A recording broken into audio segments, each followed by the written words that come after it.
जिस करवा चौथ का व्रत करती हो, आज पूरा विश्व भारत भूमि की सभ्यता और संस्कृति और सनातन धर्म को रखने वाली मेरी माताएं, आज भारत के सनातन धर्म को, संस्कृति को, सभ्यता को, संस्कारों को जीवित रखने वाली है ये भारत की माताएं, जो अपने पति की लंबे उम्र के लिए करवा चौथ का व्रत रखती है। जरा विचार करिए, किसी देश में कोई माता अपने पति के लिए व्रत नहीं रखती, केवल एक भारत की संस्कृति, भारत की सभ्यता। एक देश में हमारे यहाँ के भारत के कोई महाराज घूमने के लिए संत गए, उन्होंने देखा कि एक पति मर गया था और पत्नी उनकी कब्र पे पंखा कर रही थी। तो संत को लगा कि ये नारी तो हमारे भारत की नारी से भी बड़ी नारी है। हमारे यहाँ तो पति के साथ पत्नी सती हो जाती है, पर यह तो उससे भी बड़ी है कि पति मर गया तो मरने के बाद पंखा कर रही उसकी कब्र पर। तो पूछा संत ने उस नारी से, माँ मैं आपको प्रणाम करता हूँ, आप तो हमारे भारत की भूमि से भी बड़ी नारी हो, हमारे यहाँ नारी पति के साथ सती हो जाती है, पर तुम तो उससे भी बड़ी हो कि पति मर गया तो उसकी कब्र पर पंखा कर रही हो। नारी बोली, महाराज हम पति को कब्र पर पंखा इसलिए कर रहे हैं क्योंकि हमारे यहाँ का नियम है, जब तक पति की कब्र सूखती नहीं तब तक हम दूसरी शादी नहीं कर सकते, इसलिए हवा दे दे कर सुखा। महाराज जी अपना सिर खुजाते बात ही समझ। भारत भारत मेरा हिंदुस्तान, मेरा हिंदुस्तान ये कोई साधारण नहीं। जिस करवा चौथ के व्रत को आप कर रही हो, 3 बंधनों का मूल तत्व हमारे शास्त्र कहते हैं। पहला, 3 जगह पर नारी ने अपनी साड़ी के पल्लू को फाड़कर, धागे को खींचकर 3 जगह पर रक्षा करिए। जरा ध्यान दीजिएगा, कोई आपसे पूछे कि ये करवा चौथ कहां से प्रकट हुई तो आप बताने में पीछे मत। पहला, द्रौपदी ने साड़ी का चीर फाड़ा था और मेरे द्वारिकाधीश के हाथ में बांधा था, उनकी रक्षा के लिए। एक बहन अपने भाई की रक्षा के लिए भी अपने चीर को फाड़ कर बांध देती है। दूसरा, सावित्री ने बांधा था, सत्यवान जब प्राण छोड़ दिए थे और उनको मैं यमराज के पीछे जाऊंगी अपने पति के प्राण वापस लाने के लिए, कहीं कोई पशु पक्षी मेरे पति को ना खा जाए, अपनी साड़ी का चीर निकालकर उसकी आंख पर, शरीर पर बांध दिया था कि मेरा पति जब तक मैं आऊं तब तक सुरक्षित रहे। बट वृक्ष की छांव में, इसलिए आज भी नारी बट सावित्री का व्रत करती है। बट वृक्ष की छांव में माता सावित्री ने अपना पल्लू फाड़कर बांधा था सत्यवान को। और तीसरे नंबर पर थी माता पार्वती जी की सखी करवा। हरतालिका तीज का व्रत कौन कौन करता है, जरा हाथ उठाओ। करते हो? हरतालिका तीज की कथा में रखिए। हरतालिका तीज की कथा में आता है कि माता पार्वती जी अपनी सखियों के साथ वन में चली गई। बोलो जी, सुनी कि नहीं सुनी कथा? 2 सखियां थी, 2 सखियों के साथ माता पार्वती वन में गई थी। कौन थी वो सखी? आज भी हमारे यहां पर अखंड सौभाग्यवती नारियां जब सुहाग का कोई काम करती हैं तो 13 चीजें कहीं संक्रांति पर बांट देती हैं, कहीं सुहाग का सामान बांट देती हैं। किसको बांटती हैं? अपनी सखियों को, अपने परिवार को, अपनी सास को, अपनी ननद को, अपनी देवरानी, जेठानी, कुटुंब, कबीला, ब्राह्मण आदि जो सौभाग्यवती नारियां हैं। उसमें यह वर्णन नहीं करा गया कि आप किसी अन्य को, जो सौभाग्यवती हो, चाहे वो ब्राह्मण हो, क्षत्रिय हो, वैश्य हो, शूद्र हो, उस सौभाग्यवती को सुहाग की सामग्री बांटती है माता। जब कोई सुहाग का कार्य करती है, कोई सौभाग्य का कार्य करती है, कोई सुहागिल करती हैं। यहाँ पर सुहागिल होती कि नहीं होती हमें मालूम नहीं, पर हमारे यहाँ तो आज भी सुहागिल माताओं को जब भोजन कराती है तो ये नहीं देखती कि कौन जी माँ, यहाँ सौभाग्यवती होना चाहिए, जिसकी मांग करी हो, चूड़ा अमर हो, अखंड।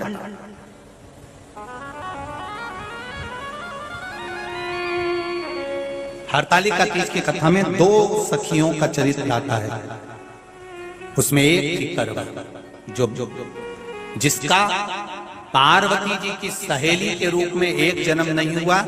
ये करवा माता सती के समय पर भी थी और ये उमा के समय पर भी थी, बस इसका नाम बदलता चले गया। जैसे पार्वती जी का नाम बदलता चले गया, कभी सती, कभी उमा, कभी कात्यायनी, कभी स्कंदा, कभी कुष्मांडा, कभी महागौरी, कभी शारदा, ऐसा नाम बदलता चले गया। उसी तरह इसका नाम धीरे धीरे धीरे धीरे जो पार्वती जी की उस समय पर सहेली थी, पार्वती मैया का विवाह भगवान विष्णु के साथ पक्का कर दिया तो पार्वती रोने लगी थी। अपनी सहेली से कहा, सखी मेरा विवाह भगवान नारायण के साथ पक्का कर दिया है मेरे पिताजी।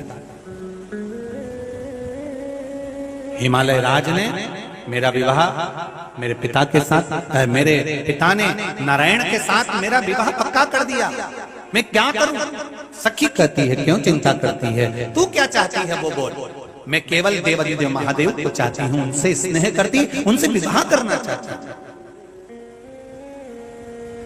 तो फिर अगर शिवजी को चाहती हो, शिवजी से प्रेम करती हो, तो फिर दूसरे के आगे हाथ जोड़ने से अच्छा है कि महादेव की ही आराधना करो। क्या करना पड़ेगा? चल मेरे साथ, बालू का शिवलिंग बनाएंगे।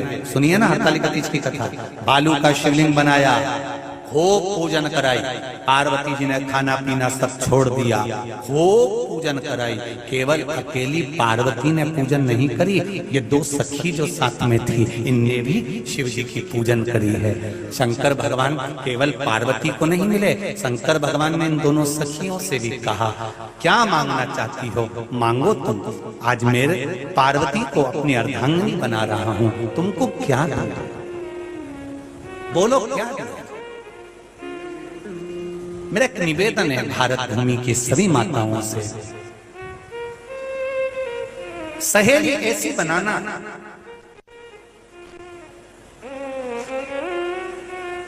जो तुम्हारे अखंड सौभाग्य को रखे।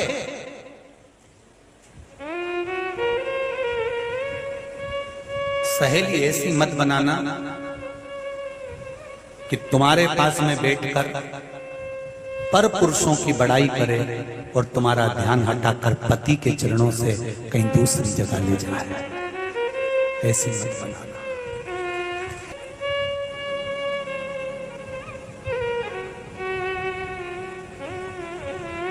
बहुत ध्यान रखिएगा इस कथा का। जितने लोग आस्था चैनल पर कथा सुन रहे हैं, फेसबुक यूट्यूब पर सुन रहे हैं, जितने माँ गंगा की गोद में बैठकर काशी की इस पावन धरा पर कथा सुन रहे हैं, वो ध्यान से सुने। शिवजी ने केवल माता पार्वती जी को ही वर नहीं दिया, शंकर भगवान ने 2 सखियां बैठी थी सहेलियां, उन पर भी ध्यान दिया।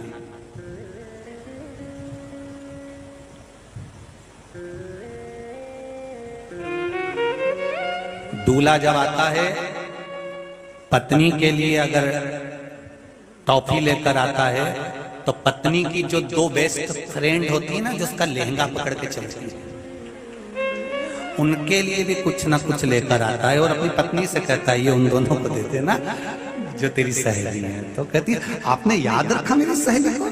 तो ये कहां से सीखा? ये देवादिदेव महादेव से सीखा। शंकर भगवान ने दोनों सखियों से पूछा, तुम्हें क्या चाहिए?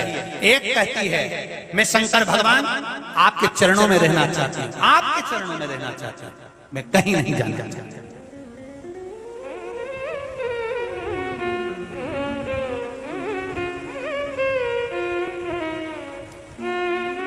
शिव जी कहते हैं, ऐसा तो हो नहीं सकता कि तुम्हें कुछ नहीं चाहिए, कुछ तो तुम्हारी चित्तवृत्ति में होगा, मांग लो। आज तुम्हारे पर प्रसन्न हूं मैं, मांगो क्या चाहिए।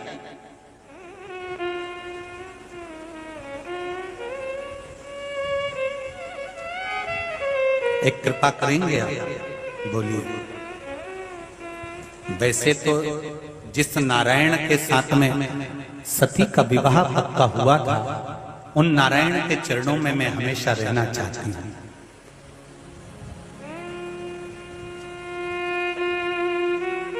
शिवजी ने कहा तेरे मन में दो भाव उत्पन्न हो गए, पहले तूने मेरे चरण मांगे, उसके बाद नारायण के चरण मांगे, अर्थात तेरी वृत्ति में कहीं थोड़ा सा खेद उत्पन्न हो गया, इसलिए कुछ क्षण के लिए तेरे भीतर गलत भाव उत्पन्न हो गया था। तू मृत्यु लोक में जाएगी, मना नहीं है। पिता के घर में जन्म लेगी, मना नहीं।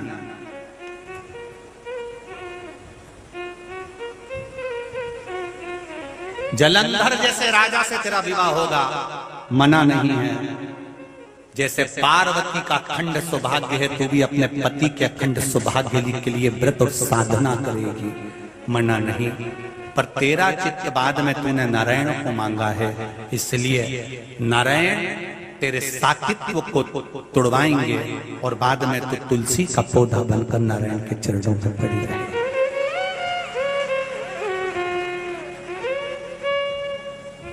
एक मांग रही। करवा चौथ के दिन की कथा है, जरा मेरी माएं बहुत ध्यान से सुनना। आपने अपनी जिंदगी में कभी इस कथा को सुना ना सुना, पर ये विश्वनाथ की धरा से मां अन्नपूर्णा और गंगा जी के अखंड सौभाग्य से मां पार्वती दुर्गा के अखंड सौभाग्य से ये विश्वनाथ की नगरी से ये कथा मिल रही है। आपके अखंड सौभाग्य के लिए, आपके अखंड चूड़ा के लिए, मांग के सिंदूर के लिए मिल रही है। भाव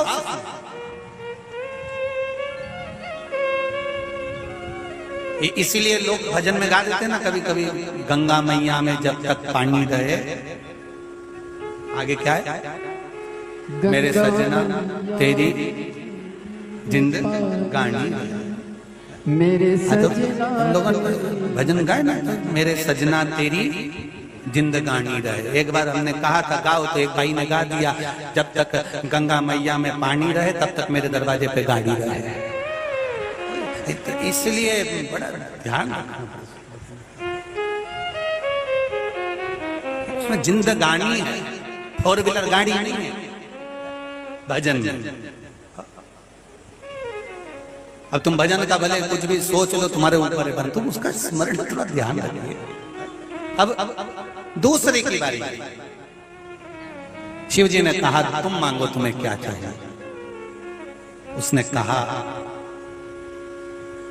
मेरे जितने जन्म हो, हर जन्म में मैं अपने पति के चरणों की सेवा करती रहूं। मृत्यु लोक में जब तक रहूं तब तक मेरी मांग में सिंदूर और मेरे हाथ में चूड़ा रहे, बस इतनी कृपा कर दीजिए। इतनी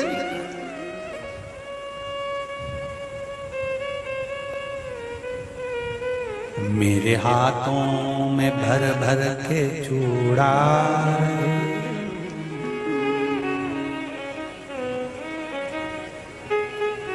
और मैया कोई काम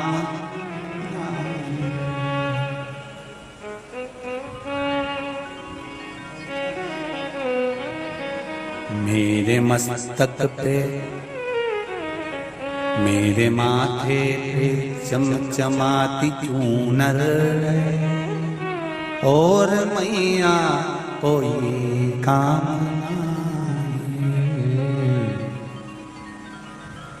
मां पार्वती जी की सहेली हाथ जोड़कर बैठी है और शिव जी पूछ रहे हैं तुम भी मांग लो, तुमको क्या चाहिए, क्या चाहिए।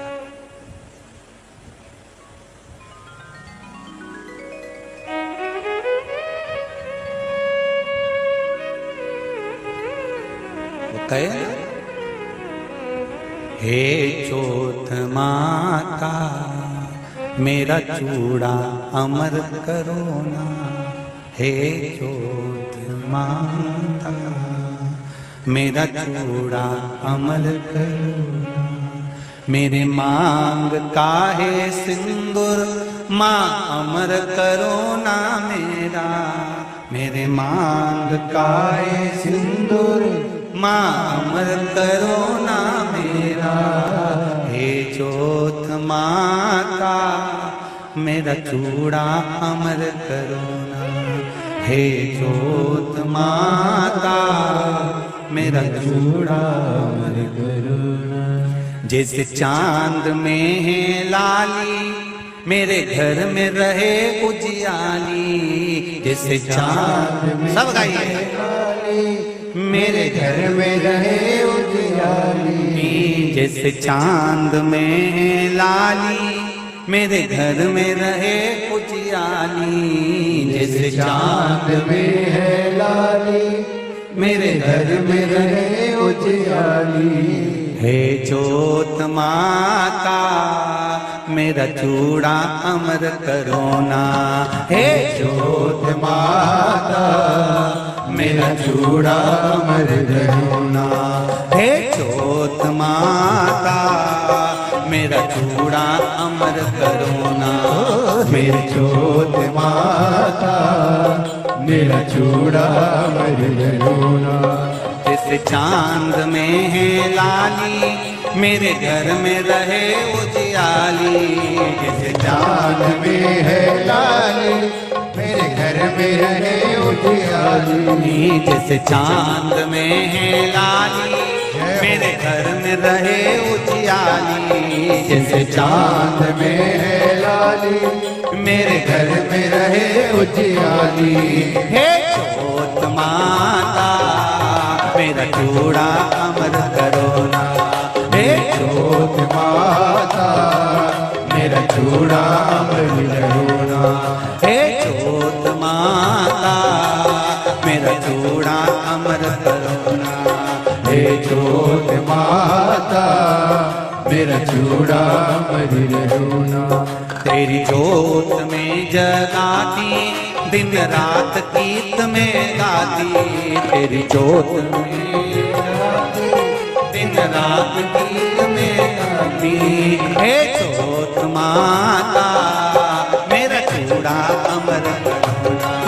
हे जोत माता मेरा चूड़ा अमर करो ना। हे जोत माता मेरा चूड़ा अमर करो ना। हे जोत माता मेरा चूड़ा अमर करो ना।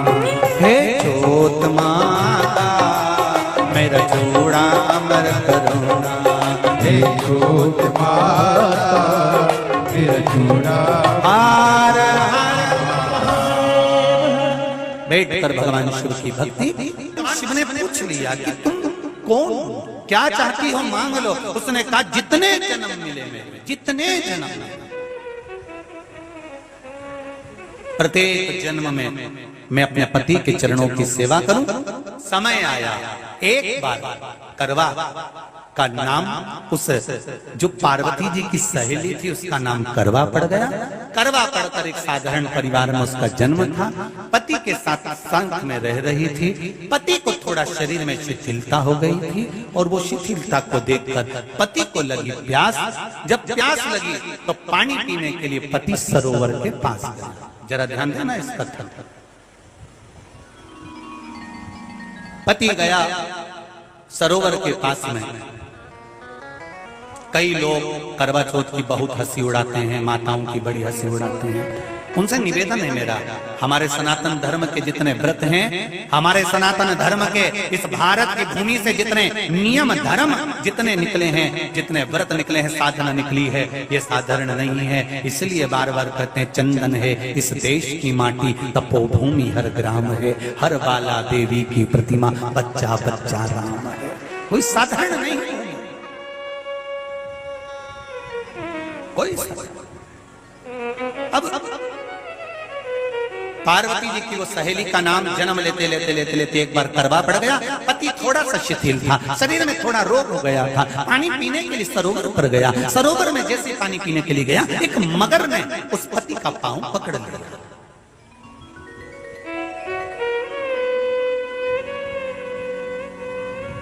बहुत ध्यान दीजिए, हनुमान जी की सेवा करने से राम जी मिल जाते हैं। ध्यान देना जरा। करवा पार्वती जी की सखी थी, जन्म लिया मृत्यु लोक में, नाम करवा पड़ गया। करवा चतुर्थी का व्रत करने से अखंड सौभाग्य हो जाता है। मात्र पार्वती जी की सहेली का व्रत।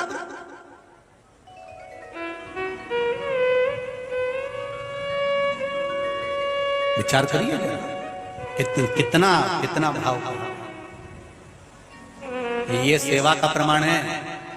भारत की भूमि पर जितने राम के मंदिर नहीं, उससे 1000 गुना ज्यादा हनुमान जी के मंदिर हैं। किसी ने पूछा हनुमान जी के मंदिर इतने क्यों हैं, तो कहा गया राम जी की सेवा हनुमान जी ने इतनी करी कि भारत की भूमि पर सेवा पूजा गई, इसलिए हनुमान के मंदिर ढेर बने हुए ढेर। हमारे यहां सेवा पूजाती करवा गई, करवा ने देखा कि मेरे पति का पांव मगर ने पकड़ रखा है, और करवा शिव की उपासक थी। करवा शंकर की उपासक, और शंकर भगवान से ज्यादा करवा माता पार्वती जी की उपासक थी, क्योंकि पार्वती जी की सहेली थी।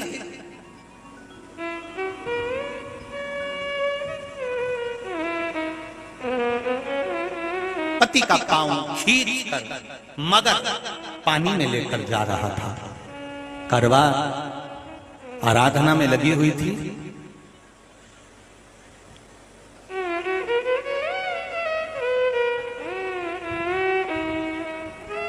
केवल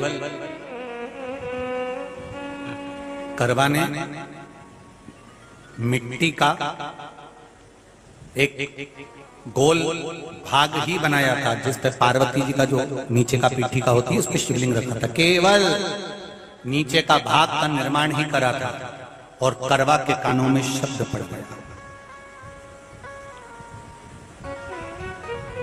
करवा के कानों में शब्द पड़ गया, पति के चीखने की आवाज आई, करवा दौड़ पड़ी। ये तो अब कैलेंडर में छपा हुआ करवा चौथ का फोटो आने लगा, नहीं तो पहले नियम था दीवार पर बनाई जाती थी और वहां पूजन करी जाती थी। कई माताएं जानती होगी यहाँ पर आज भी, पहले दीवार पर बनती थी, पूरा परिवार की सौभाग्यवती नारियां वहां आकर पूजन करती थी एक जगह, फिर बाद में छत पर जाकर करवे का अर्घ दिया करती थी। ये नियम था। अब तो बना बनाया कागज आ जाता, उसको चिपका दो, पूजन कर लो, वो अलग प्रमाण। पर यहाँ करवा मट्टी का भाग का लेपन कर रही थी, और लेपन करते करते बस उस समय पर पति की आवाज आई, छोड़ा। करवा भागी, और शिव आराधना में लगी हुई करवा, पार्वती की आराधना में लगी हुई करवा भाग कर गई। पति को देखा तो मगर खींच कर ले जा रहा था। करवा ने अपना चीर फाड़ कर मगर की पूंछ को पकड़ कर खींचा, और कितना सात्विकता में बल होगा जरा विचार करना कि मगर को खींच कर वृक्ष के नीचे ले गई, और वृक्ष के नीचे नहीं जा पाई तो वहीं पर घाट के ऊपर घास लगी हुई थी। इसलिए आज भी करवा चौथ के व्रत में आपने देखा होगा कुछ सलाखें, कुछ घास आपको मिल जाती है। उससे एक घास से, मात्र एक घास से उसने उस मगर को बांध दिया। मगर हिल नहीं पाया। यम के दूत आ गए इसके पति को मौत के ग्रास ले जाने के लिए। यम के दूत। करवा ने पूछा तुम कौन हो, कैसे आना हुआ? यमदूत कहते हैं तुम्हारे पति का आज अंतिम दिन है, अंतिम समय, अंतिम पल है, ये मरेगा। करवा कहती अगर मारना है तो इस मगर को मारो जिसने मेरे पति का पांव पकड़ रखा। प्राण छोड़ना है तो इस मगर के छोड़िए, मेरे पति के तो प्राण आप ले जा नहीं सकते। करवा हम अपने नियम को नहीं बदल सकते। तेरे पति की अंतिम सांसें हैं, वो मरेगा। मगर को अभी नहीं मरना है, मगर अभी कम से कम 9 महीना और जीवित रहेगा। इसका हमारे पास लेख है। करवा कहती है ऐसा हो नहीं सकता। यमदूत खड़े हैं, ले जाने दे नहीं रही। क्रोध आ गया करवा को, हाथ में जल उठाया। अगर एक यमदूत भी मेरे पति को उठाकर ले जाता है तो मैं शिव भक्त माता पार्वती जी की भक्त करवा आपको श्राप दे दूंगी। सब दौड़ पड़े, यमराज के पास चले गए। यमराज ने पूछा तुम दौड़ कर आए हो, क्या हुआ? यमराज पूछते हैं, दूत कहते हैं वो करवा अपने पति को नहीं लाने दे रही। यमराज वहां कर खड़ा हो जाता है। करवा को समझाया, करवा तेरे पति के प्राण जा चुके हैं, तेरा पति अब मरने वाला है, अंतिम क्षण इसको ले जाने दे, इसका आज आखिरी दिन है, मगर को ले जा पर मेरे पति को नहीं। मान नहीं पाया यमराज, जब क्रोध पर अड़ गया तब करवा को क्रोध आया और क्रोध में आकर जल लेकर करवा ने श्राप देना चाहा यमराज को। यमराज चरणों में पड़ गया, रेन दे करवा, मैं तुझे वर देता हूँ, आज चतुर्थी का दिन है, तेरे पति को मैं जीवन दान देता हूँ। आज के दिन जो तेरे नाम से व्रत धारण करेगा उसका खंड सौभाग्य स्वयं यमराज करेगा, स्वयं। ये वो करवा चौथ का व्रत है। दुनिया के लोग भले हमारे सनातन धर्म पर उंगली उठाएं, दुनिया के लोग भले हंसें कि बताओ करवा चौथ का व्रत होता है, पति की पूजन करते हैं, कोई कोई बोलता है, कोई कोई बोलता है, पर सनातन धर्म की ये पहल, हमारे सनातन धर्म का ये आनंद सुख देने वाला।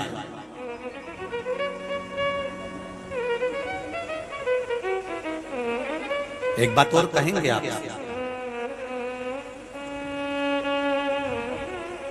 ये भारत की भूमि, ये मेरे हिंदुस्तान की भूमि सभ्यता और संस्कृति की देने वाली है। ये सिखाती है विदेशों को भी कि नारी को किस तरह से रहना चाहिए और उसका जीवन कैसा जीना चाहिए। ये दिखाती है कि एक नारी अपने पति को भी यम की कैद से छुड़ा कर ला सकती है। ये दिखाती है।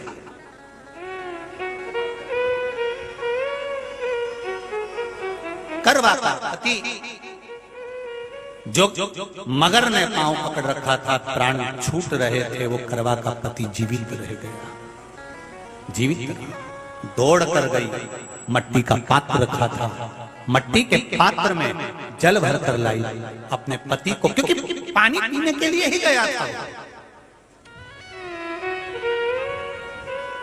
जल पीने के लिए गया था।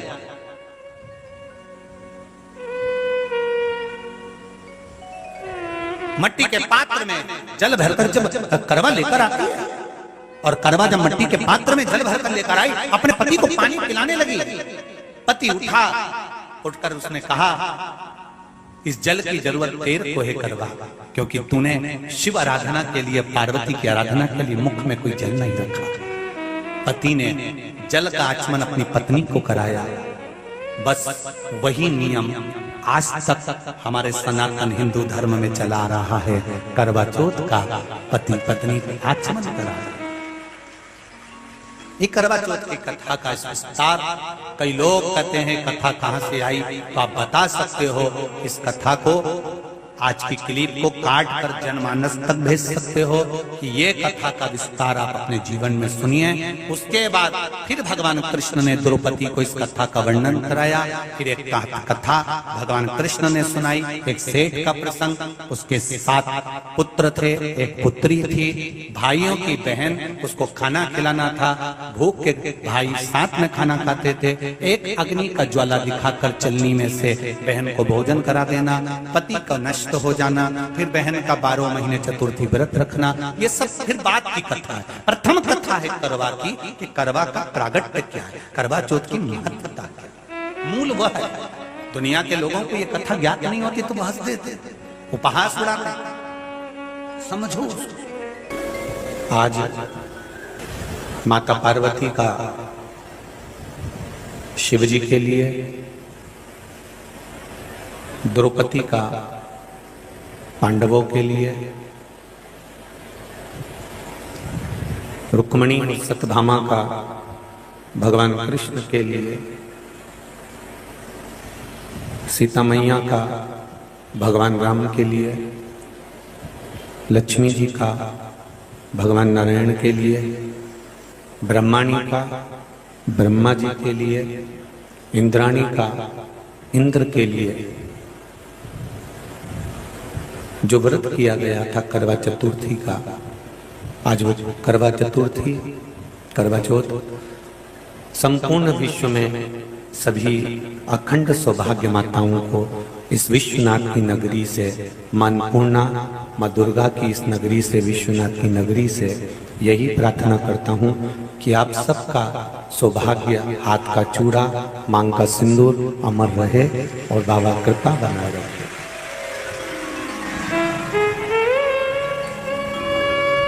पाँव की बिछुड़ी, गले का मंगलसूत्र, मांग का सिंदूरा, नाक की नथनी, सिर का बिंदा, हाथ का चूड़ा, मस्तक का गजरा, आप सबका अखंड हो और बाबा आप सबको अखंड सौभाग्यवती रखे।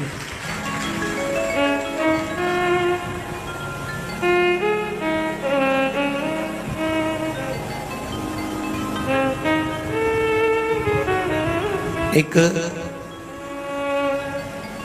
सौभाग्यवती नारी के जीवन का जो लक्ष्य होता है, सौभाग्यवती नारी के जीवन का जो गाथा होती है, एक सौभाग्यवती नारी के जीवन का जो क्रम होता है, वो बड़ा विचित्र होता है। पहले अपने माता पिता के घर में रहना, खुलकर रहना, अपनी मर्जी के अनुसार अपने जीवन को जीना, और फिर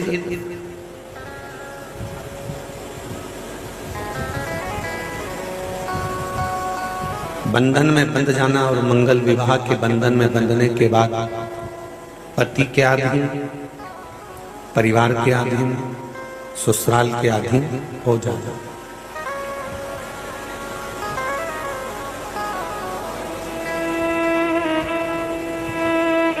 ये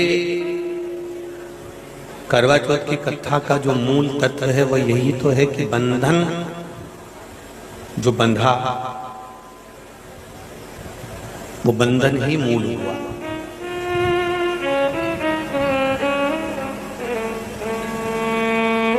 मैंने तेरे ही भरोसे ओ बाबा, तेरे ही भरोसे हवा विच उड़ते जावागे बाबा, और हटो छड़ी नाम कटी जावागी। बोले मैं तेरी बदन शंभो, मैं तेरी बदन। ये बंधन मूल हो।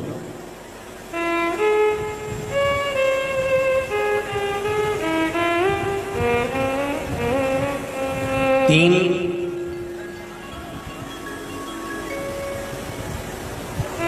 की मानकर चलने वाले का कभी बुरा नहीं हो सकता। ध्यान दीजिए,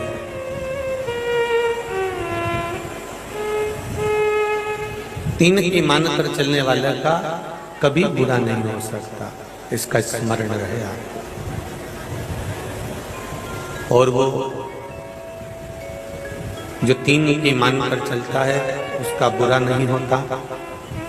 प्रथम है पिता, दूसरे नंबर पर है माता, और तीसरे नंबर पर है सतगुरु, गुरु।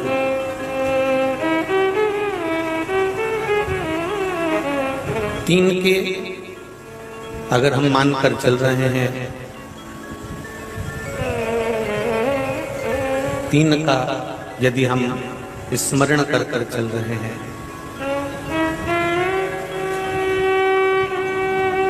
फॉल्ट देखिए, फॉल्ट। तीन को अगर हम मानकर चल रहे हैं, तीन का अगर हम स्मरण कर कर चल रहे हैं, तो ये निश्चित है कि हमारे जीवन में कभी दुख सम्मुख में नहीं आ सकता। पहले नंबर पर है माता, दूसरे नंबर पर है पिता, और तीसरे नंबर पर है हमारे गुरु। हम शिव महापुराण की कथा कहती है, सबकी मानकर चलते हैं, सबकी सुनकर चलते हैं, सबका स्मरण कर कर चलते हैं, पर नहीं मानते तो अपने माता पिता और गुरु की नहीं मानते। जितने भी यहाँ बैठे हुए हैं या आस्था चैनल पर कथा सुन रहे हैं या फेसबुक यूट्यूब पर कथा सुन रहे हैं,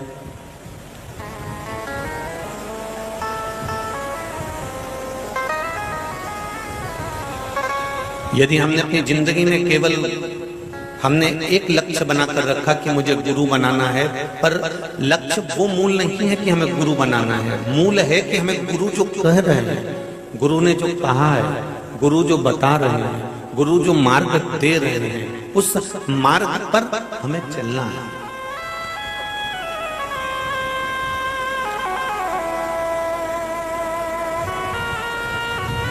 ना मां, ना पिता, ना गुरु या संसार का कोई मनुष्य, कोई मानव जो जोड़ कर रखा हुआ है वो लेकर नहीं जाने वाला।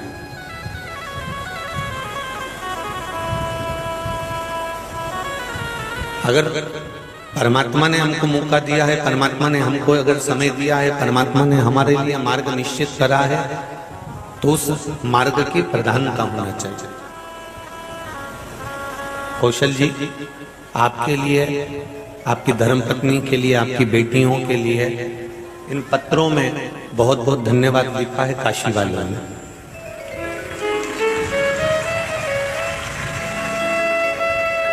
एक पत्र में तो इतना लिख दिया, कोई श्रीमती अर्चना सिंह, अध्यक्ष महिला मोर्चा रामनगर मंडल वाराणसी की हैं।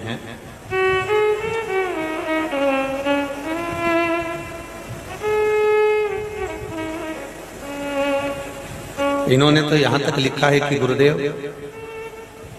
हमारे वाराणसी की बेटी ने इतनी हिम्मत करी, और कौशल जी को धन्यवाद दूंगी कि ऐसी बेटी जिसने इतनी हिम्मत कर कर हमारे वाराणसी में शिव महापुराण की कथा को करवा दिया और सुन लिया। एक होते हैं जो भय खा जाते हैं, डर जाते हैं कि नहीं अब हार गए, अब कुछ नहीं हो सकता, परंतु आपका विश्वास, आपका भरोसा, आपकी दृढ़ता,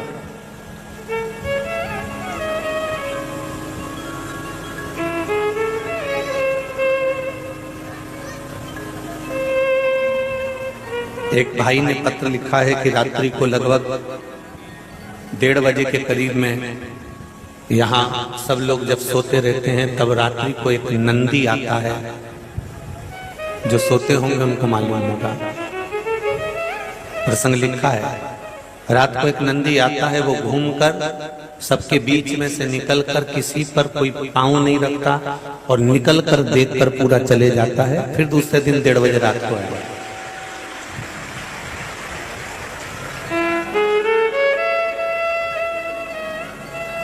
कल आदरणीय स्वामी जी कह रहे थे, वीर शिव संप्रदाय लिंगायत संप्रदाय के जो आचार्यगण पधारे थे, जो पीठाधीश्वर पधारे थे काशी से, उन्होंने एक बात कही थी, बड़े सुंदर सुंदर उन्होंने शब्द कहे, अपनी वाणी से बहुत सुंदर बातें कही। उसमें एक बात उन्होंने कही थी कि ये वाराणसी, ये काशी शंकर भगवान की निज भूमि है। कैलाश को छोड़कर भगवान काशी में रहने लगे और काशी से फिर वापस कैलाश नहीं गए, इसलिए इसको अभिमुक्तेश्वर भूमि कहते हैं, अभिमुक्त होने की भूमि कहते हैं। तो यहाँ शिव किस रूप में आता है और शंकर किस रूप में आकर आपके पास खड़ा हो जाता है, आप नहीं समझ सकते, नहीं समझ सकते।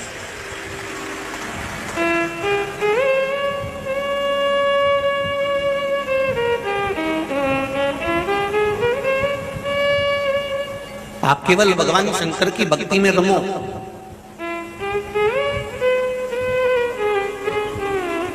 हमने पहले भी कथा में कहा,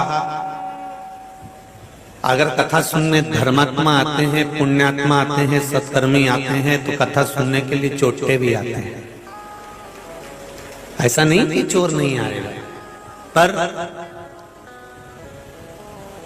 चोर ऐसी ना जाने कितनी कथाओं में चोरी करते रहा, अभी तक तो उसको करोड़पति बन जाना था, पर अभी भी वो चोटा ही है।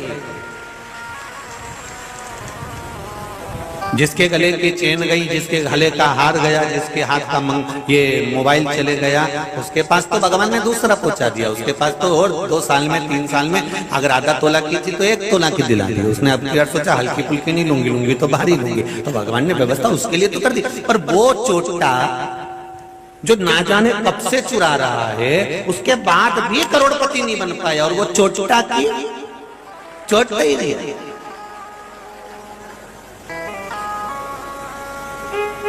जिनका गया उनके पास डबल से भगवान ने दे दिया। 15 दिन में, 20 दिन में, 1 महीने में, 6 महीने में, 8 महीने में, 1 साल में, 2 साल में, 3 साल में भगवान वापिस दे दिया, भगवान वापिस पहुंचा। पर वो चुराते चुराते उसकी जिंदगी निकल गई। पर वो जैसा था वैसा की वैसा ही रहा। शिव पुराण कह रही है जब हम 3 की मानना प्रारंभ कर देते हैं तो ये जिंदगी को संवारने का काम कर देते हैं। पहले नंबर पर है माता, दूसरे नंबर पर है पिता, तीसरे नंबर पर है गुरु। और एक बात और अपने जीवन में उतार कर रखिए,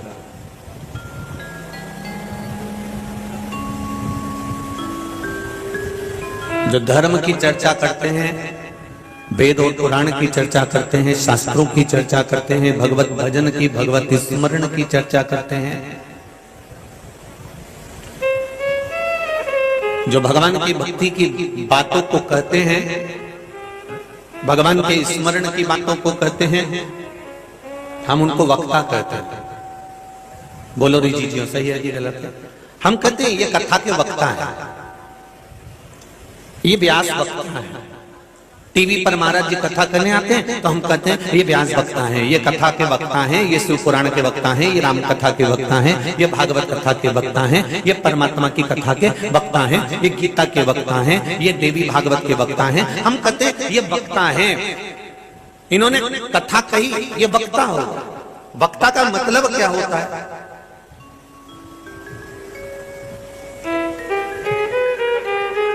केवल कथा कहने ना, अरे जमके तो बोलो रे काशी वालों, वक्ता का मतलब क्या है? केवल कथा कह देना। वक्ता का मतलब केवल इतना है कि वो कथा बात दें और आपने ग्रहण करी कि नहीं करी, आपने ली कि नहीं ली, आपने कुछ पाया कि नहीं पाया। वक्ता का मतलब केवल ये नहीं होता, वक्ता का मतलब वो होता है कि जितने भी लोग, जितने भी भक्त, जितने भी श्रोता, चाहे वो टीवी पर सुन रहे हो, चाहे वो फेसबुक यूट्यूब पर सुन रहे हो, चाहे वो काशी के इस पंडाल में बैठकर सुन रहे हो गंगा के घाट पर, वक्ता का मतलब होता है जितने श्रोता आपको सुन रहे हैं उनका वक्त बदल दिया जाए तो वक्ता।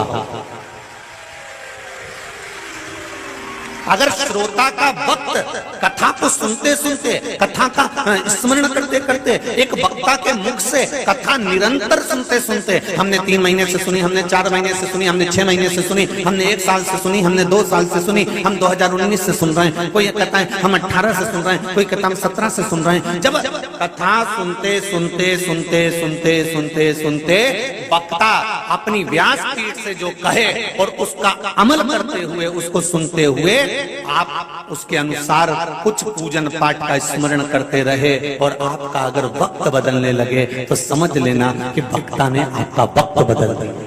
ये निश्चित था। वक्ता का मतलब केवल वो नहीं होता कि यहां पर कथा सुना दी, अटैची भरकर माल भरा, दूसरी जगह चले गए, और दूसरी जगह कथा सुना दी, वहां से माल भरा, तीसरी जगह चले गए। इसको वक्ता नहीं कहा गया। वक्ता का मतलब है कि जिस कथा को हम श्रवण कर रहे हैं, वक्ता अपनी वाणी से, वक्ता वेद व्यासपीठ से, वक्ता वेद और शास्त्रों का स्मरण कर कर, शिव पुराण हो, राम कथा हो, भागवत कथा हो, गीता जी हो, स्मरण जो करा रहा है, वक्ता जब अपनी वाणी से कथा कहे तो उसका विश्वास परमात्मा के चरणों में इतना होना चाहिए कि सामने वाला व्यक्ति जब श्रोता कथा सुने तो वो उसको धारण कर कर उस एक लोटा जल को चढ़ाकर उसकी सारे कार्यों का स्मरण हो और उसका वक्त धीरे धीरे बदलना प्रारंभ हो जाए। तो समझो कि वक्ता की वाणी से श्रोता ने कुछ ग्रहण किया।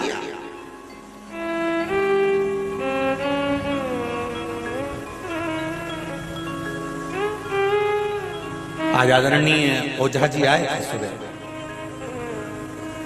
ओझा जी थे ना, ओझा जी आए थे तो वो कह रहे थे गुरुजी हमारी काशी में कथा तो बहुत होती है और कथा निरंतर चलती ही रहती हैं, पर और बहुत विशाल रूप में भी कथाएं होती हैं, पर जो जनता का, श्रोताओं का भाव, प्रेम और भीड़ और व्यवस्था देखी है, ये देखने के लायक है काशी के लिए कि क्या आनंद की अनुभूति।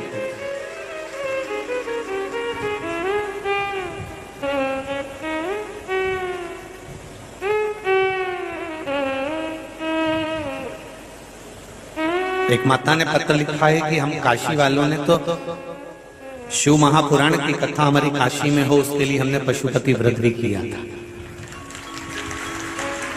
ये काशी वाले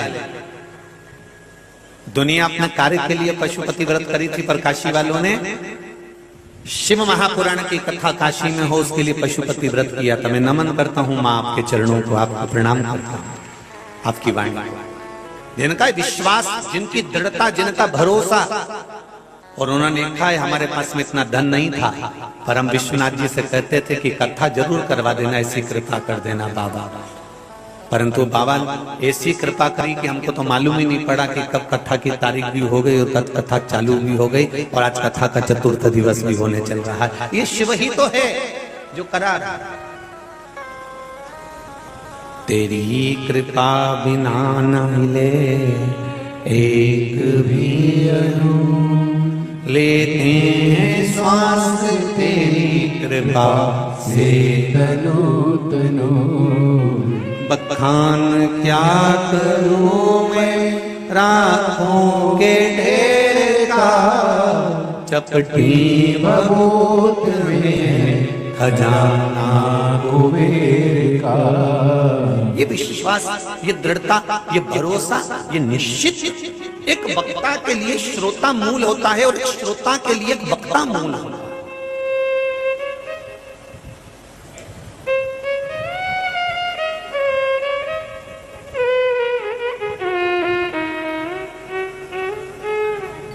वक्ता के लिए श्रोता मूल है और श्रोता के लिए वक्ता मूल है।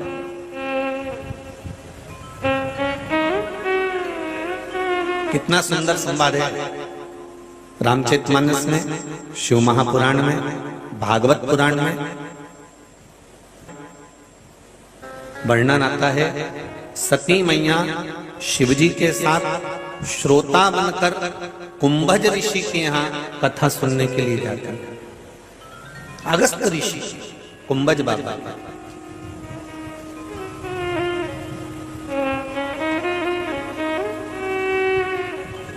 एक बार त्रेता जुग माही शंभु गए कुंभज ऋषि।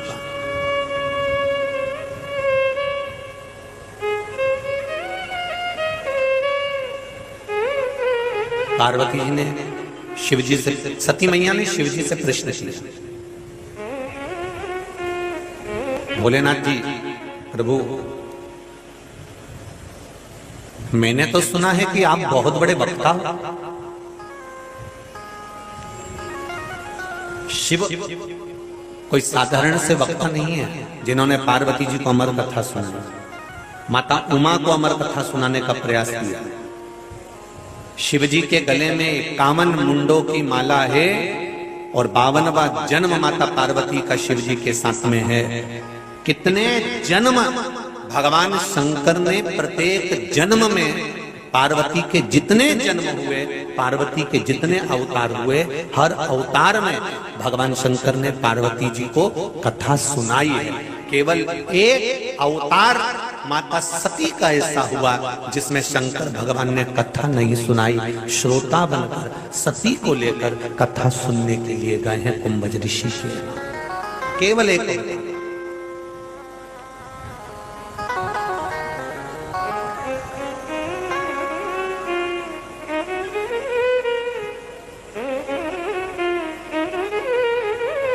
उसका कारण क्या था? सती मैया को लेकर कथा सुनने के लिए क्यों गए?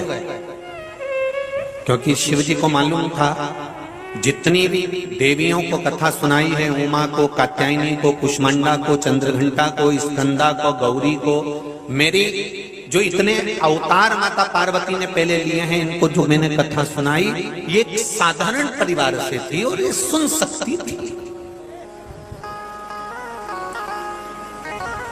सती दक्ष प्रजापति की बेटी,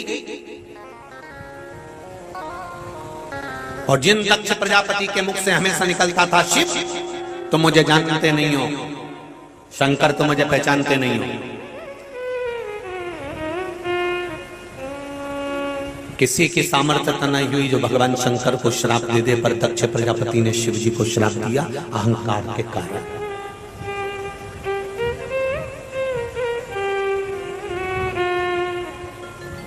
पिता को अगर शुगर है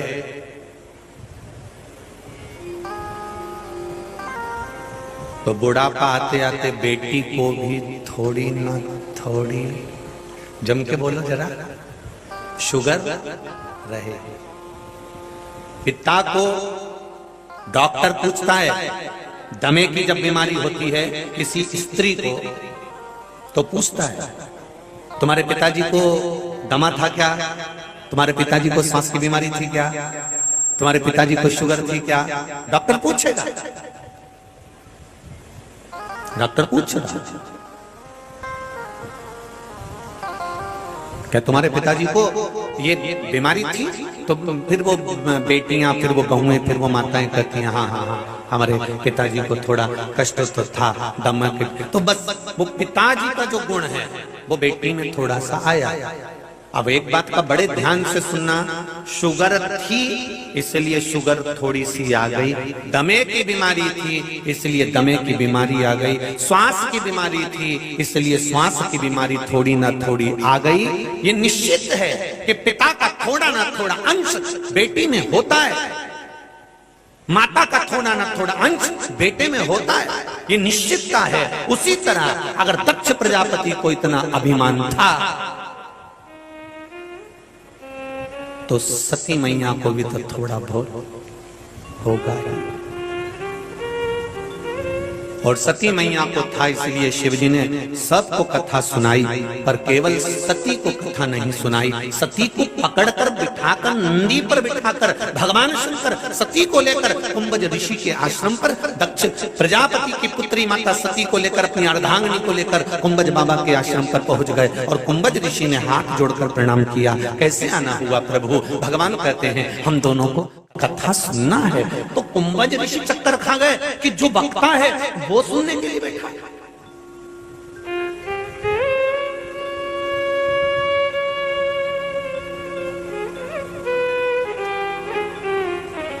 बहुत सुंदर बात कही है जीवन की। शायद ये बात अगर आपकी जिंदगी में उतर जाए तो आपका जीवन सार्थक हो जाए। बहुत अहंकार की सीमा पर जब तुम चढ़ जाओ, तुम्हें बहुत विद्वान बन जाओ, तुम कहो कि मेरे बराबर कोई विद्वान नहीं है, मैं बहुत बड़ा विद्वान हूं, मेरे पास में सारा वेद, सारा पुराण, सारा शास्त्र, सब कुछ मुझे कंठस्थ है, मैं दुनिया का भाग्य देख सकता हूं, मैं आगे और पीछे का बता सकता हूं, मैं दुनिया को यह कह सकता हूं, तुम बहुत बड़े विद्वान बन जाओ। तो निवेदन है जब तुम्हारे पास में विद्वत्ता की अभिमतता आ जाए, बहुत ऊंचे पद पर तुम पहुंच जाओ, तो शिव महापुराण की कथा कहती है प्रयास करना कि किसी कथा में जाकर जमीन पर बैठकर कथा सुनना चालू कर देना। क्यों? क्योंकि तुम्हारी अभिमतता घटना प्रारंभ हो जाए।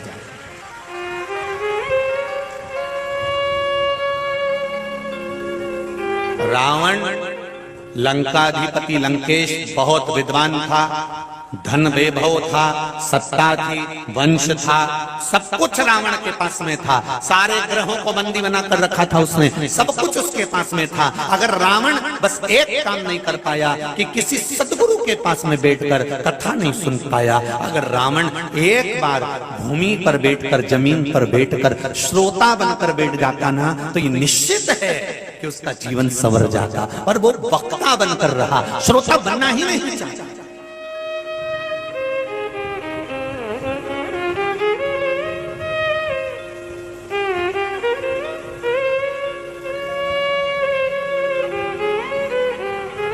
एक बात आज करवा चौथ की कथा में आप श्रवण कर लीजिए। पति बड़े से बड़े दुख से बाहर निकल सकता है, पति बड़े से बड़ी तकलीफ से बाहर निकल सकता है, पति बड़े से बड़े दर्द से बाहर निकल सकता है, पति बड़ी सी बड़ी समस्या से बाहर निकल सकता है, पर पति केवल अपनी पत्नी और अपनी मां के झगड़े से कभी निश्चित बाहर नहीं निकल पाता। अपनी पत्नी और अपनी माता के झगड़े से, इन दोनों के मन मुटाव से ये दुनिया से लड़ लेगा, ये दुनिया से जीत कर आ जाएगा, ये दुनिया के दर्द को सहन कर लेगा, ये दुनिया के कंपटीशन को चैलेंज देकर खड़ा हो जाएगा, ये दुनिया के सारे दुख दर्द को सहन कर सकता है। पर पति कहां आकर हारता है? जहां उसकी पत्नी और उसकी मां घर में जब एक दूसरे से मन मुटाव करती है, क्लेश करती हैं, एक दूसरे से विवाद करती हैं, तो पति आधा उम्र उसकी घट जाती है, वो आधा शिथिल हो जाता है। सबसे जीत सकता हूं, पर इन दोनों को कैसे समझाऊं? कैसे?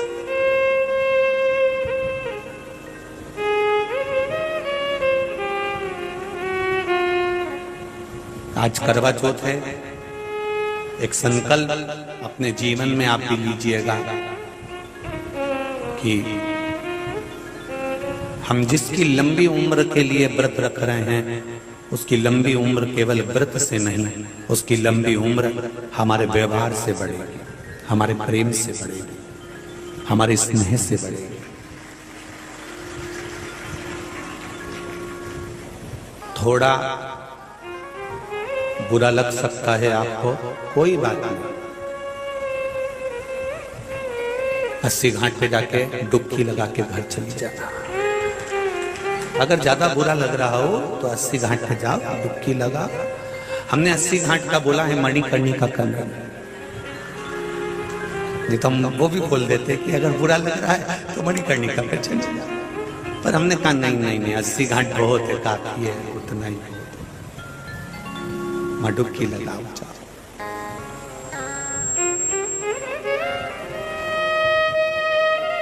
मेरे शिव, मेरे ओघड़ी, मेरे दयालु, मेरे दातार, मेरे शंकर, मेरे विश्वनाथ, मेरे शंभु, किसी उमा को नहीं, कात्यायनी को नहीं, कुष्मांडा को नहीं, चंद्रघंटा को नहीं, स्कंदा को नहीं, महागौरी को नहीं, पार्वती को भी नहीं। अगर शंकर भगवान कथा सुनाने ले जा रहे हैं तो सती को लेकर जा रहे हैं। क्यों? क्योंकि दक्ष प्रजापति की बेटी है। अगर दक्ष प्रजापति को इतना अहंकार है कि अपने जमाई तक को श्राप दे सकता है, तो ये बेटी में भी कोई गुण ना ले जाए, इसलिए इसको पहले दवाई पिलवा दूं, इसको पहले मैं कथा सुनवा दूं। और ले जाकर कुंभज ऋषि के यहाँ पर पहुंचे, हाथ जोड़ा। कुंभज ऋषि ने कहा, आप इतने बड़े वक्ता,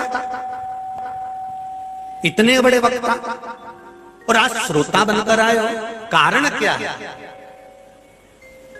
शिव जैसे वक्ता, भगवान शंकर जैसे वक्ता जब कथा कहते हैं तो तोते का बच्चा कोटर में सुन लेता है, तोते का बच्चा बिठिका के गर्भ में बैठकर सुखदेव बनकर प्रकट हो जाता है, तोते का बच्चा सुखदेव बनकर वेद व्यास जी को कथा सुना देता है, वेद व्यास जी उस कथा की लेखनी करवा देते हैं गणेश जी से। जब इतने बड़े वक्ता भगवान शंकर जो सुखदेव जी जैसे को, माता पार्वती जी को, वेद व्यास जी तक को ना जाने कितना कितना ज्ञान प्रदान कर देते हैं, जरा विचार करिए वो श्रोता बनकर बैठे हैं। श्रोता बनकर बैठने का कारण क्या है? क्यों बैठे श्रोता बनकर?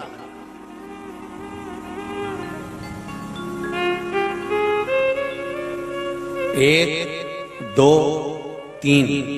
तीन पंडाल यहां से लेकर गंगा जी के घाट तक फूल की फूल पड़े हैं और लोग पीछे खड़े हैं। और कई लोग गाड़ियों पर चढ़ चढ़ के कथा सुन रहे हैं, कई वो टीले पे चढ़ चढ़ कर दुकानों में बैठ बैठ कर कथा सुन रहे हैं। क्या मिल रहा है?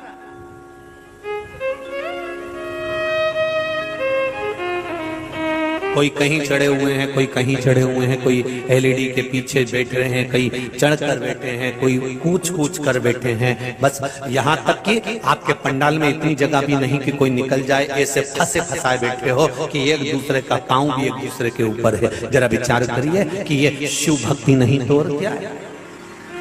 लोग कहते हैं कलयुग चल रहा है, पर शिव महापुराण की कथा कहती है ये शिव युग चल रहा है, कलयुग नहीं है, ये शिव युग है।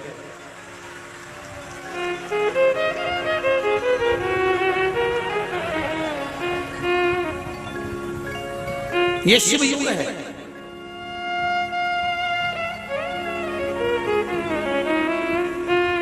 शंकर भगवान को पाने का सबसे सुंदर तरीका है शिव महापुराण की कथा।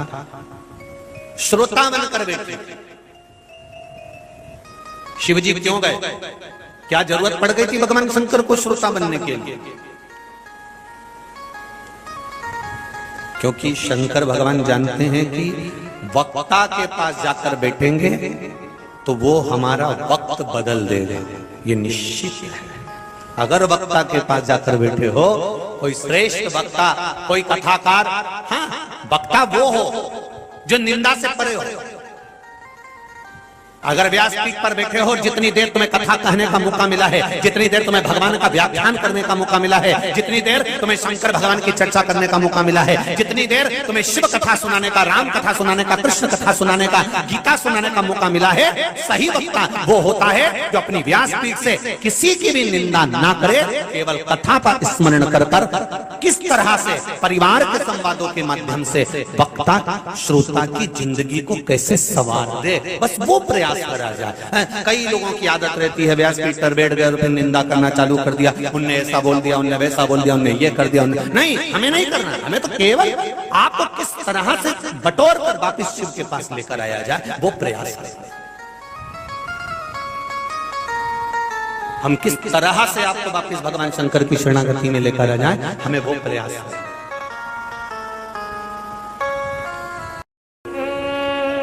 किसी एक देवता का स्थान बता दो जहां पर सारे देवताओं की पूजन एक साथ होती हो। केवल एक देव अधिदेव महादेव ऐसे हैं जिनके साथ में गणेश जी, कार्तिकेय, दुर्गा भवानी, विष्णु भगवान, सूर्य नारायण भगवान, स्वयं जया, विषहरा, शामरी बारी, दौतली, गणेश, सारे देवी देवता की पूजन एक साथ होती है। केवल एक शिव, केवल एक शंकर।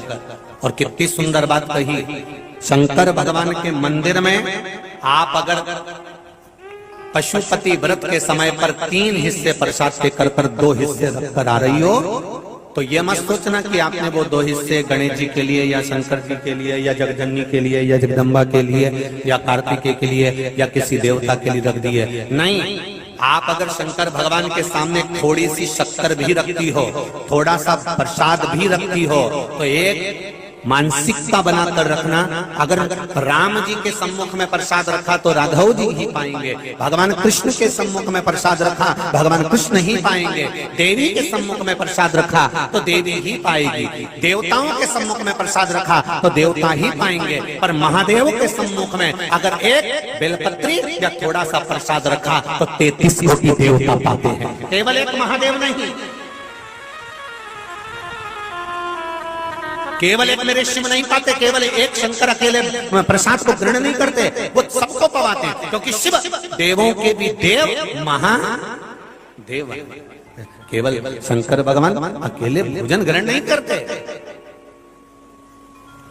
यहाँ बुजुर्ग माताएं बैठी हैं, बुजुर्ग पिता बैठे हैं, यहाँ जितने बूढ़े लोग बैठे हैं इनके घर में जाकर देखना, पहले ये भोजन करने से पहले सबको पूछ लेती है, क्यों छोरा के तूने पोया दिया कि नहीं दिया, बेटी ने कुछ खाया कि नहीं खाया, उसको भी एक प्लेट पोया लगा कर दिया, उसको भी इडली दिया, उसको भी सांभर दिया, उसको भी हलवा दिया, वो पूछती है। बुजुर्ग माता जब अपने घर में भोजन ग्रहण करती है, जब बहू उसको ले जाकर पोया देती है, समोसा देती है, कचौड़ी देती है या सीरा देती है, उपमा देती है, तो बूढ़ी माँ पूछती है, क्यों, वो बेटी का बेटा आया था उसको दे दिया, वो नाना आया था उसको दे दिया, वो छोरा आया था उसको दे दिया, वो काका जी का छोरा आया उसको दे दिया। पहले पूछेगी इन सबको दिया कि नहीं दिया, इसके बाद फिर वो प्लेट हाथ में लेकर भोजन करने बैठेगी, खाएगी। इतनी देर में कोई छोरा दादी की गोद में आके बैठ गया तो दादी मुंह में खाने से पहले छोरा के मुंडा में खिलाएगी। अर्थात उसी तरह मेरा देव अधिदेव महादेव जगत का बाप है, देवों का भी देव अधिदेव महादेव है। जब वो इतना बड़ा है,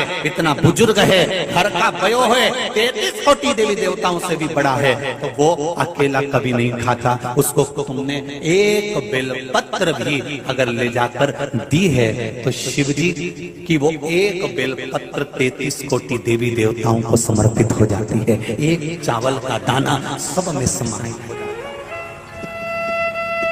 है, एक चावल का दाना।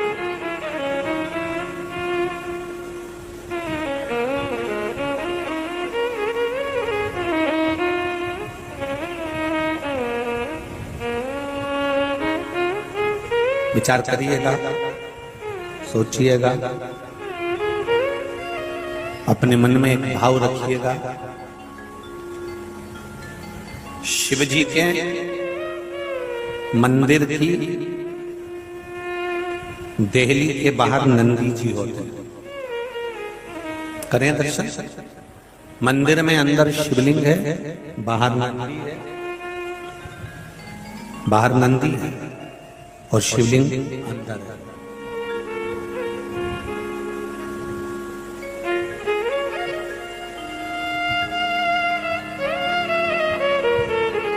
एक लोटा जल आप जब लेकर चले हैं, मंदिर की देहली, कौन सी वाली देहली? नंदी, और नंदी के सामने जो चौखट होती है, शिव मंदिर के अंदर जा रहे हैं, बाहर वाली नहीं, नंदी के पीछे वाली नहीं, नंदी के सम्मुख वाली चौखट।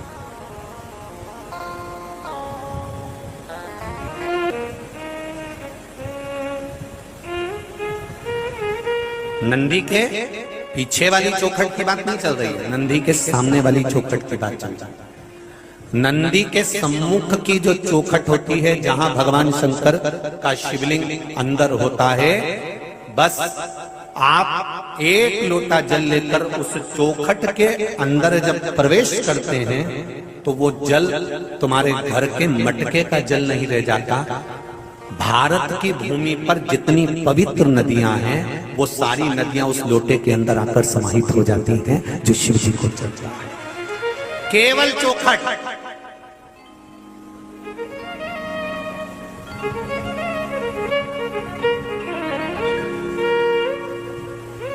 केवल चौखट। आज करवा चतुर्थी है, एक बात आपको कहना चाहेंगे, आप उसका स्मरण करके देखिएगा, कहीं सियोर वाला महाराज झूठ तो नहीं बोल दिया। प्रैक्टिकल जरूर करा, प्रैक्टिकल करने में पीछे मत। आग लगे बस्ती में और अपन रहो मस्ती में। दुनिया के लोग कितना भी बोलते रहे, पर आप प्रैक्टिकल करते रहो। प्रैक्टिकल करने में पीछे मत हटो। एक बार सब्जी बिगड़ेगी, 2 बार सब्जी बिगड़ेगी, 3 बार सब्जी बिगड़ेगी, चौथी बार में तो पालक पनीर बन के तैयार हो जाएगा। एक ही बार बिगड़ेगा, 2 बार बिगड़ेगा, 3 बार बिगड़ेगा, पीछे मत हटो। कोई कहेगा तुमसे क्या मिल गया लोटा भर के जल चढ़ाने से, कितने महीने से चढ़ा रही है? 6 महीना हो गया, काम हुआ कुछ? भले नहीं हुआ, पर मैं भगवान के दरवाजे तक तो जा रही हूँ। तेरे मंदिर में आना मेरा काम और मेरी बिगड़ी बनाना तेरा काम। ये वो संभालेगा। कभी कभी दीवार ऊंची होती है तो माताओं से उताई नहीं होती। बोल रही जी, अरे बोलो तो होती क्या? तुम कितना भी चूना ले लो, ने डिस्टेम्बर ले लो, ने पेंट ले लो, ऊपर तक हाथ जाएगा ही नहीं। फिर तुम क्या करोगी? जम के बोलो। फिर क्या होगी? अरे कहीं से सीढ़ी मिल जाए तो अच्छा। सीढ़ी लेके आई, उस पर चढ़ भी गई, बाल्टी भी टांग ली, एक पांव इधर एक पांव इधर, वो चढ़ी बैठी ऊपर, पोत रही है, फिर भी हाथ नहीं गया। अब क्या करेगी? अब क्या करेगी? ए छोरा, ए बाबू, इधर आ।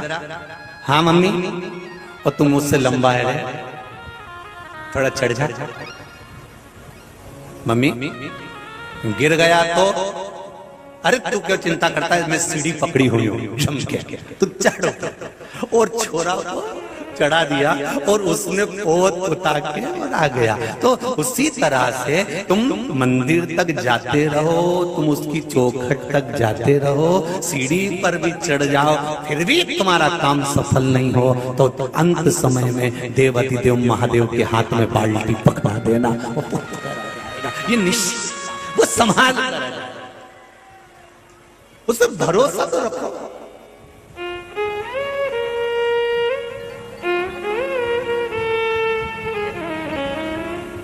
तुम्हारा मन नहीं लगे ना, जिस दिन घर में तुम्हारा मन नहीं लगे और परिवार में तुम्हारा मन नहीं लगे, चित्त नहीं लगे, कोई महाराज तुमसे कहे कि मन नहीं लग रहा, तुम्हारा मन विचलित हो गया, तो घर छोड़ दो, परिवार छोड़ दो। बिल्कुल मत छोड़ना, अपन तो वहीं रहो, छाती पे मूंग दो। आपने कहीं नहीं जाना। मन नहीं लगे, चित्त नहीं लगे तो एक काम जरूर करो, बस एक लोटा पानी भरो और शंकर जी के मंदिर पहुंच जाओ और शिव जी के पास में जाके बैठ जाओ। ओम नमः शिवाय, नमः शिवाय, श्री शिवाय। जो भी फूल पत्ती पड़ी हो उनको धो के साफ करके शंकर भगवान का श्रृंगार करना चालू कर दो। श्रृंगार करा, पूजन करी, सब सामान से अच्छे से सफाई करके अपने घर आ जाओ। एक दिन कर कर आओगे, एक हफ्ते तक मन क्लीन रहेगा, एक हफ्ते तक मन साफ, फिर कोई टेंशन नहीं। आप उसकी आराधना करो।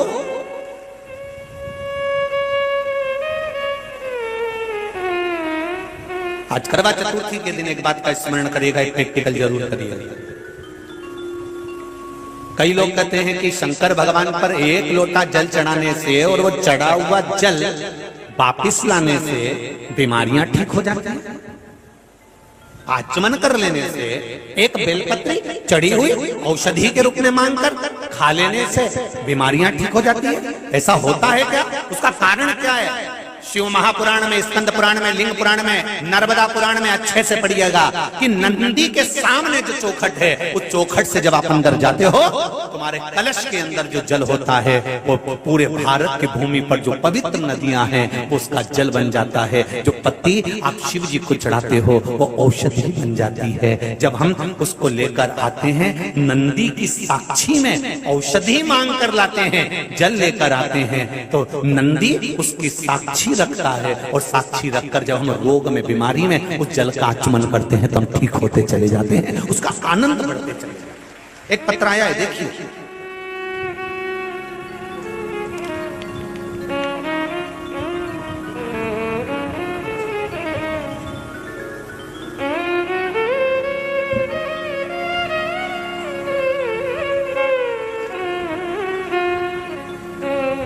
मेरा नाम नेहा गुप्ता है, मैं काशी की हूँ। कहीं बैठी हो नेहा जी? तो आप हाथ हिलाइएगा दोनों। आप ही हैं? दोनों हाथ हिला दो। श्री शिवाय, नमस्ते। मेरा नाम नेहा गुप्ता है, मैं काशी की रहने वाली हूँ। गुरुजी क्या बखान करूं मैं? महादेव की, बाबा की कृपा से बाबा ने सब अच्छा करा है।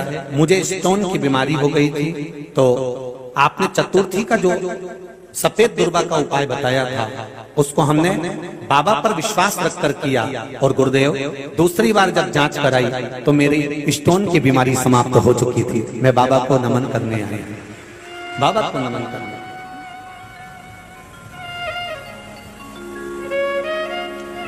मेरे माता पिता के सर पर कर्जा था, बटकेश्वर महादेव का उपाय बताया था। मैंने माँ को बताया और माँ ने वो उपाय किया और बाबा की कृपा से वो कर्जा भी चूक गया। हम बाबा की कथा का इंतजार कर रहे थे। ये शिव तत्व है। पढ़ाई कर रही हो बाबू? अच्छी, खूब मेहनत करिए, बाबा की कृपा है। बहुत सुंदर पत्र आपने लिखा है। श्री शिवाय नमस्ते। बेटी हर हर महा। आप दिल से कहो, वो दिल से सुनता है।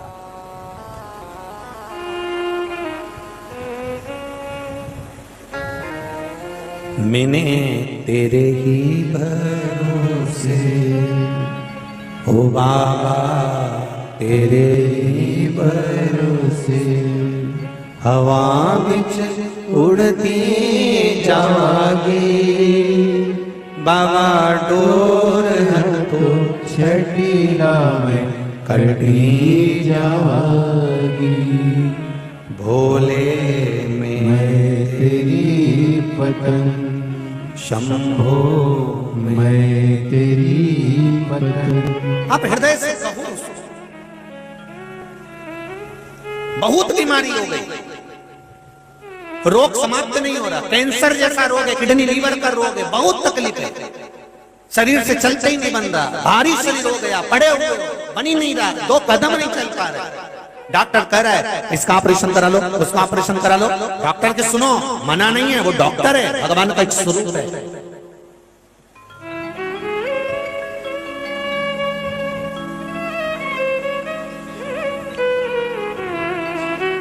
उनकी भी सुनो, औषधि भी खाओ, दवाई भी लो, और उसके साथ में एक काम जरूर करो, जब भगवान शिव को जल चढ़ाने जाओ तो नंदी के पास में 2 क्षण बैठकर, जैसे नंदी शिव को निहारता है, चौखट को निहारता है, आप भी 2 क्षण बैठकर बाबा से प्रार्थना कर कर जरूर आओ।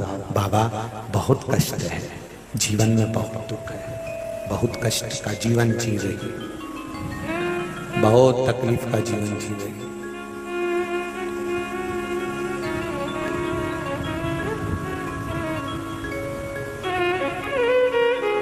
बहुत कष्ट में जीवन जी रही हूं और आप हैं तो मुझे संभालोगे, जरूर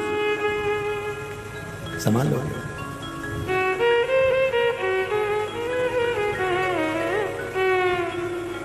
ये मेरा विश्वास कहता है कि बाबा मुझे ठोकर नहीं खाने दोगे, आप मुझे संभाल लो। और जब आप विश्वास रखकर बाबा के नंदी के पास में बैठकर थोड़ा सा भी मन में भाव लेकर जल लेकर शिव को समर्पित करोगे ना, तो ये निश्चित है कितनी बड़ी भी बीमारी होगी उसको दवाई लगना चालू होगी और वो ठीक जरूर होगा।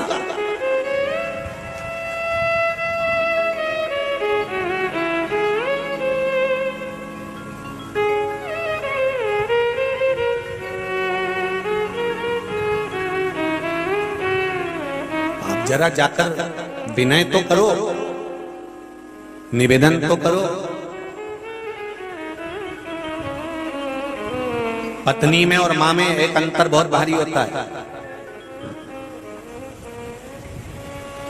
पत्नी में और मां में एक अंतर बहुत भारी होता है। पत्नी पति की थाली में रोटी 2 रखती है और मां बेटे की थाली में रोटी 1 रखती है। कारण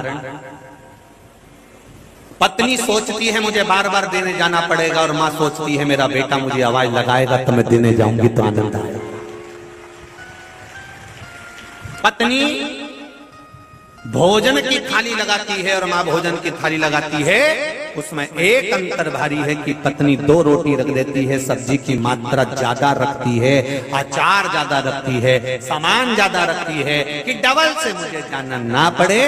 पर मां थोड़ा थोड़ा रखती है कि बेटा आवाज लगाकर कहे मम्मी आज दाल अच्छी बनी है, थोड़ा और दोगी क्या? और माँ फिर लेकर आए तो माँ का हृदय खुश होता है, प्रसन्न होता है। ये माँ और पत्नी में अंतर है थोड़ा। हाँ तुम्हें बुरा लग जाए 80 घाट है,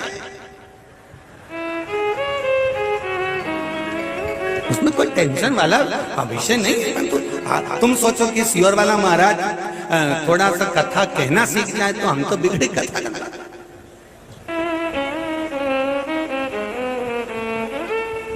अभी कहीं की बात थी एक जगह की, वो कहाँ मंदसौर की, तो किसी ने कह दिया महाराज जी ने ऐसा बोला हम तो कथा सुनने नहीं जाऊंगी चाहे कुछ भी हो जाए, और मैं कथा सुनने नहीं जाऊंगी। और जब वो कथा सुनने दूसरे दिन फिर आया, इतने में कार्यकर्ताओं ने कह दिया गुरुजी ये वही है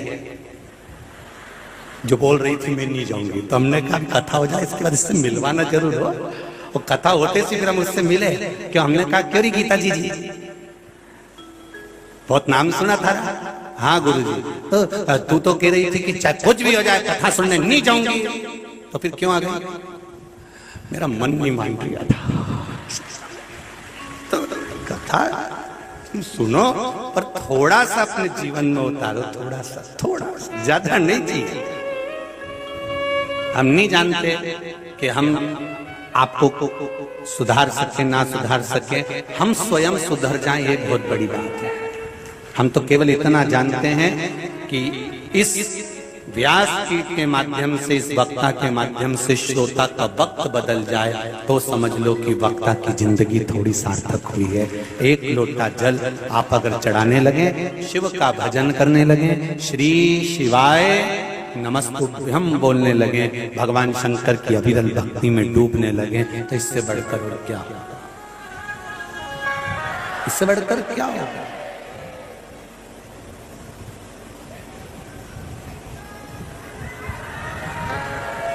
तो ये शिव भक्ति है, शंकर की भक्ति बिना कुछ नहीं मिल सकता। आप रोग अधिक है, आप शिव जी पर बेलपत्र, किसी ने पूछा गुरुजी बेलपत्र तो हम इतनी बार इसको 1 महीने तक 2 महीने तक उठाकर चढ़ाकर धोकर फिर चढ़ा सकते हैं क्या? शमी का पत्र धोकर वापिस चढ़ाया जा सकता है? नहीं। दुर्वा क्या धोकर वापिस चढ़ाई जा सकती है? नहीं।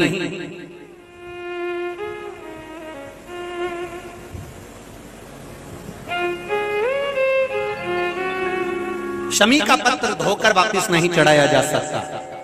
फिर धो लोगे फिर चढ़ा दोगे, ये नहीं हो सकता। दुर्वा वापिस धोकर वापिस नहीं चढ़ाई जा सकती। चावल का दाना उठाकर धोकर वापिस नहीं चढ़ाया जा सकता। धतूरा धोकर वापिस नहीं चढ़ाया जा सकता। केवल एक बेलपत्र ऐसी है, केवल एक बेल का पत्ता ऐसा है जिसमें ब्रह्मा विष्णु महेश और 64 योगनियां और 33 कौटी देवता, आपको पहले भी कहा, यहां से यहां तक 64 योगनियां, यहां से यहां तक 33 कोटि देवता इस बेलपत्र के अंदर विराजमान है। इसलिए इसको आप बार बार धोकर चढ़ाओगे तो भी वो स्वीकार कर लेगा, और बाकी की चीजों को नहीं। बाकी की चीजों को तुम सोचो कि शमी पत्ते को धो लें, शमी पत्र को धो लें और वापिस चढ़ा दें? नहीं। दुर्वा को धो लें वापिस चढ़ा दें? नहीं। चावल के दाने को वापिस धो लें चढ़ा दें? नहीं। धतूरे को वापिस धोकर चढ़ा दें? नहीं। केवल एक बेलपत्र ऐसा है जिसको धोया जाए चढ़ाया जाए। शिव जी पर अगर धो भी नहीं पाओ तो केवल उठाया और भगवान का पंचाक्षर मंत्र बोला, नमः शिवाय बोला, तो ही चढ़ा दिया, तो ही स्वीकार कर जाता। नहीं धोया मत तो भी स्वीकार, तो भी वो स्वीकार कर लेता और उसकी स्वीकृति हो जाती है। जब उसके आनंद सुख को, उसके आनंद भाव को वो स्वीकार कर लेता है, स्वीकार धारण कर लेता है, केवल उसका समर्पण मूल होना चाहिए, केवल।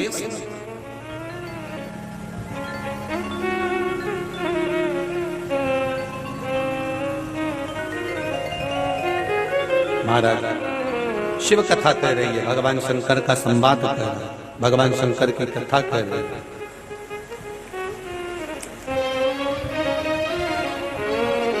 शिव कथा कर रहे हैं। मेरी काशी में भोले का धाम रे, अरे मेरी काशी में भोले का धाम रे, यहाँ बन जाए काम रे, भोले का धाम रे, यहाँ बन जाए काम रे। मेरे काशी में भोले का धाम रे, यहाँ बन जाए काम रे।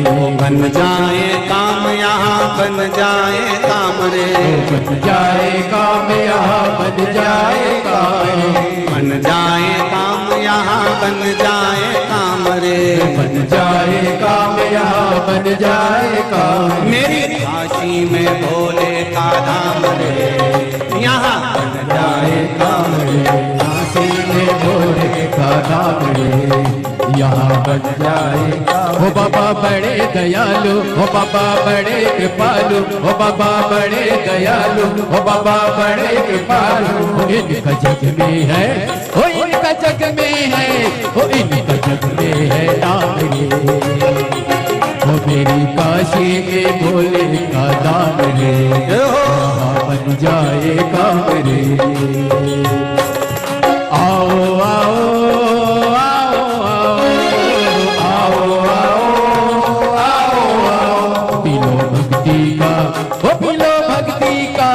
पिलो भक्ति का जाम रे, ओ पिलो भक्ति का जाम रे। ओ मेरी काशी में भोले का धाम रे, ओ मेरी काशी में भोले का धाम रे, यहाँ बन जाए काम रे, यहाँ बन जाए काम रे।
दरबार, गलियों में बाबा के सोए दरबार।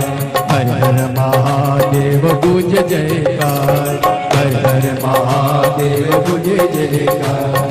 भक्तों का लगा है लंबी कतार, भक्तों का लगा है लंबी कतार। बांट रहे बाबा आशीर्वाद प्यार, बांट रहे बाबा आशीर्वाद प्यार। भोले पीड़ा हरेते, भोले पीड़ा हरेते, ओ भोले पीड़ा हरेते, बाबा पीड़ा हरेते। भोले से गिरते को, भोले से गिरते को, भोले से गिरतों को थाम ले, भोले से गिरतों को थाम ले।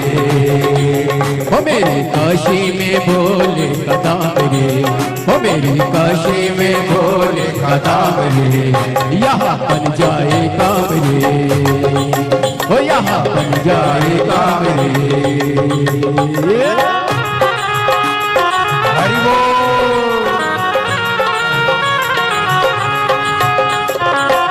हे शंभो।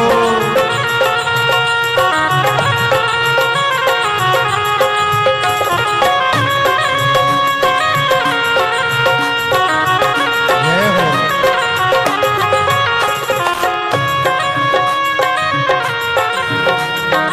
हरि बोल।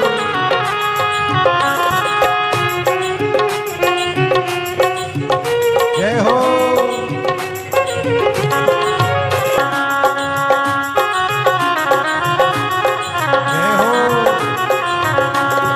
गंगा जी पहले करूँ स्नान, फिर बाबा शिव का लगा ले ध्यान।